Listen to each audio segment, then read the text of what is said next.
নবীজির কাছে আয়েশা বলতেছেন, নবীজি সবাই তলোয়ার দিলেন, আমার তো কোনো তলোয়ার নাই, আমার একটা তলোয়ার দেন। নবীজি বলতেছেন, তুমি কি দেখো না তলোয়ার আর নাই? বলে, না থাকলেও আপনাকে তলোয়ার দিতে হবে। বলে, রে কি তুমি কি পাগল হয়ে গেলে নাকি যে সবাই দিয়ে দিছি, তোমারে করতে তলোয়ার দেব, এভাবেই তুমি নেমে যাও? বলে, না নবী সবাই দিছেন, আমারেও দিতে হবে। এবার নবী যে পাগল তো পাগলে, নবীর জন্য কতটুকু পাগল ছিল, আপনি যা মনে চাই তা দিয়ে দেন। এবার নবীজি তাকায় দেখে দূরে একটা খেজুরের ডাল পড়ে আছে। বলে, এই খেজুরের ডালটা নিয়ে আই পাগলা। যখন এই খেজুরের ডালটা নিয়ে আসছে, নবীজি বলছে, এই খেজুরের ডাল নিয়ে তুই যুদ্ধের মধ্যে চইলা যা।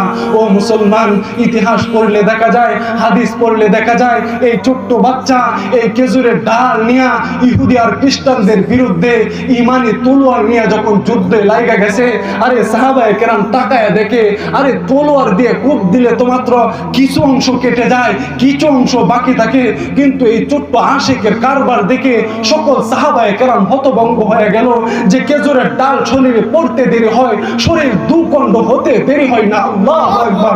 তাদের ইমানি চেতনা ছিল, কিন্তু আজকে আমাদের ইমানি চেতনা নাই।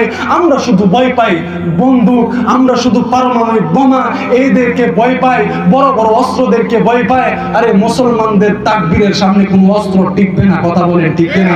এজন্য তাকবীর, আল্লাহু আকবার, ইসলাম জিন্দাবাদ, জিন্দাবাদ, বিশ্বের মুসলিম আমরা মাশাআল্লাহ, মাশাআল্লাহ,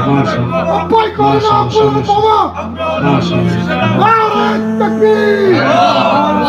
তো মুহতারাম হাজিরিন, আমরা আবারও সাহাবায়ে কেরামের মতো ঈমানি তলোয়ার, নামাজ 5 ওয়াক্ত এবং আল্লাহ তাআলার হুকুম আহকাম, রাসূলের সুন্নাহ নিয়ে যদি আবারও আমাদের জীবন শুরু করি, ইনশাআল্লাহ গোটা পৃথিবীর কাফের আর বেঈমানেরা আবারও মুসলমানদের সামনে মাথা নত করবে, কথা ঠিক না?